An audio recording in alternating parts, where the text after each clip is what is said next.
We are following breaking news in northwest Spokane right now. Spokane Police have been involved in a shooting this afternoon in the area of Indiana and Monroe. One person is confirmed dead. We have team coverage. We'll start with KXLY4's Tania Dall at the scene of the shooting. Tania?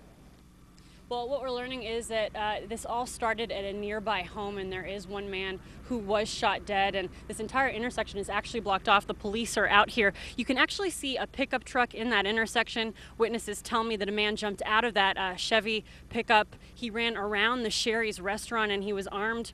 Some witnesses say it was a rifle. Other witnesses tell me it was a shotgun. They say that he was fleeing from police. Several police cars showed up to the scene. That man tried to run westbound. He ran alongside Indiana Avenue past the Spokane Tribe of Indians, their main office, and one witness actually says that he was firing rounds into the air as he was running away from police.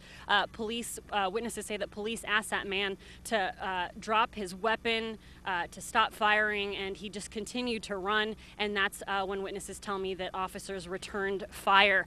This entire intersection is shut down. You might want to avoid the area. Again, one man is confirmed dead. One witness told me that he was a white man, older man, balding man, and again, this all seems to have started at another house, and we'll have more details later today at 5 and 6. Back to you. Tania, thank you. And this entire incident, as Tania mentioned, started at a home, that home on the corner of Buckeye and Cedar, and just a few blocks away. McKay Allen is at that spot right now. McKay, what have you learned there?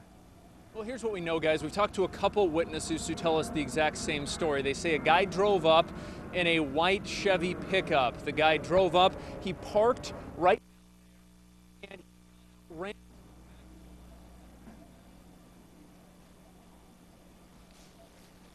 We just lost McKay Allen's audio right there at Buckeye and Cedar. We have heard that the person who was driving that white pickup was in front of that house right there, may have fired a few shots in that direction and then sped off. So we have McKay again. Let's try that again. McKay? Yes, sorry guys, I don't know what happened there. Yeah. So apparently what happened, guy walked into the backyard, started yelling, "I'm gonna kill you, I'm gonna kill you," and fired several shots into the house. We don't know if anyone was inside at the time. We don't know if anyone was hurt inside that house. But witnesses tell us he fired several shots, was pacing in the yards for several minutes, would fire what they said appeared to be a shotgun into the back of that house. He then heard sirens, got in his car and fled, going south on Cedar, and that is apparently where the situation that Tania is at over there ended. But it started here at the corner of Buckeye and Cedar when he walked into the backyard of this house, fired several shots. Witnesses say between 5 and 8 shots fired in the back of that house. Back to you. All right, McKay. Again, McKay is at the situation where it all got started. A man pulled up in that white pickup truck, said he was going to kill someone in that neighborhood, fired a few shots, heard police, took off, and ended up where Tania is in the Northwest Boulevard area. And that's where witnesses saw a man, similar description, or different vehicle, waving a gun or weapon in the air. That's when police started pursuing this person. The person apparently did not obey the commands of the officers. Shots were fired.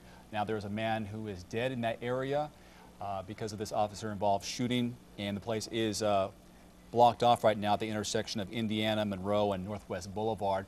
You may know that area where Sherry's, McDonald's, also Sparky's Subs, that's the intersection we're talking about. Yeah, it looks like the area also blocked off where McKay is at Buckeye and Cedar. We'll continue following this, gather as much information as we can. We'll bring you all the latest information on KXLY.com and, of course, right here on KXLY 4 at 4 and 6.